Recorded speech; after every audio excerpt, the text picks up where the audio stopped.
साथियों, बहुत सीधी बात आपसे करनी है। पहले भी मैंने कहा कि दुश्मन हमारा बहुत चालाक है। हमारा दुश्मन मतलब जो हमारी ये जो सरकार हमारे देश में चल रही है, ये एक खास विचारधारा के लिए काम कर रही है, आरएसएस के लिए काम कर रही है।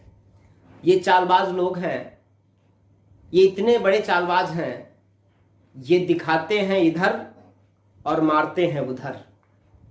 आज जहां पूरा देश कोरोना की महामारी से परेशान है, इस देश का जो दलित पिछड़ा कमजोर तबका है वो इस तरह से लॉकडाउन में परेशान है, अपने घरों में कैद है।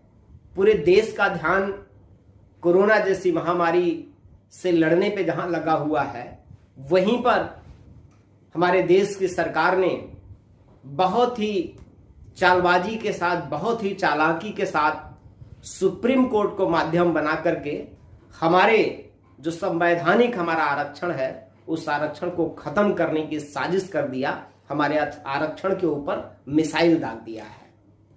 और एक साजिश है ये कि हमारे जो आने वाली जो पीढ़ियां हैं, हमारे जो बच्चे हैं, हमारी जो प्रतिभाएं हैं, वो कुंठित हो जाएं, उनको अब मौका न मिले। और इस जो आरक्षण के ऊपर सुप्रीम कोर्ट ने सरकारों से कहा कि आप सर्वे करें और इसमें देखें कि अमीरों को, शेड्यूल एससी एसटी समाज से अमीरों को लाभ मिल रहा आरक्षण का, जो गरीबों को नहीं मिल रहा है। तो सरकार सुप्रीम कोर्ट के इस टिप्पणी के पीछे एक बड़ी साजिश है। शेड्यूल कास्ट, शेड्यूल ट्राइब, पिछड़े समाज के जो मध्यम वर्गीय लोग हैं और जो निम्न आय वाले लोग हैं, इनमें आपस में लड़ाने की भी साजिश सरकार ने कर दिया है।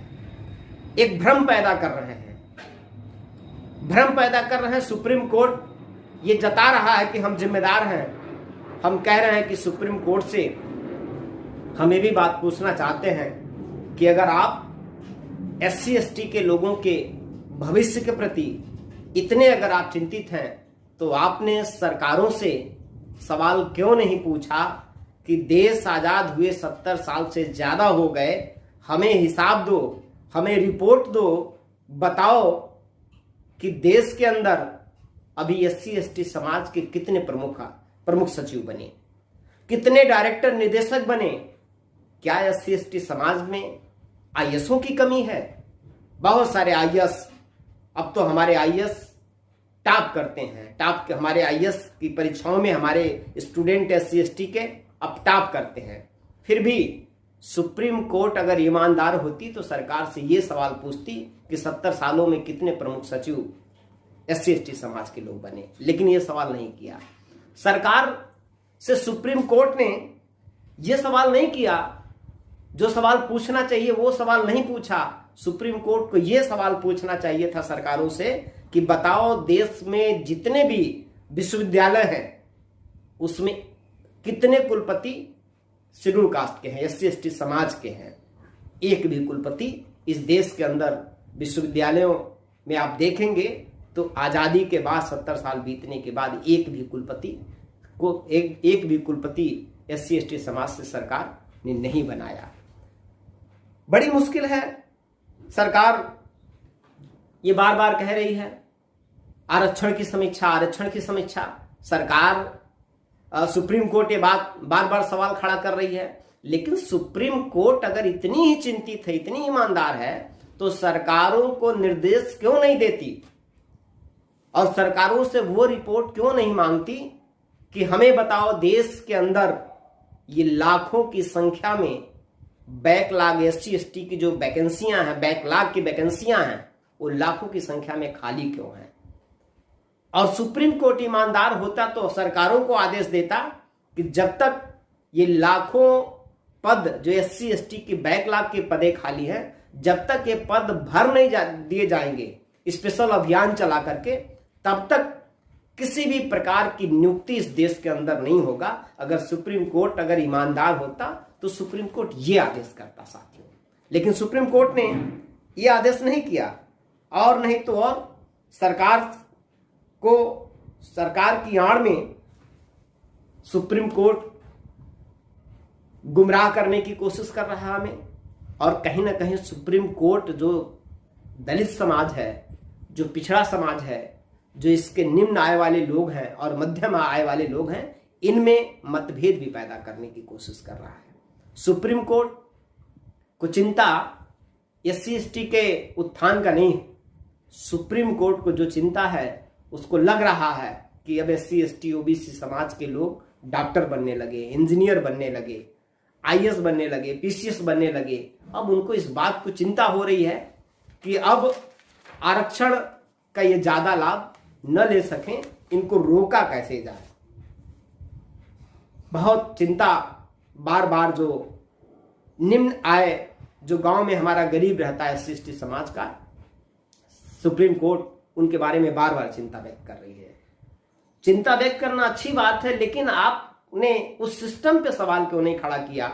इस देश के अंदर सरकारों ने शिक्षा का बाजारीकरण कर दिया है, शिक्षा पूंजीपतियों के हाथ में कैद कर दिया है।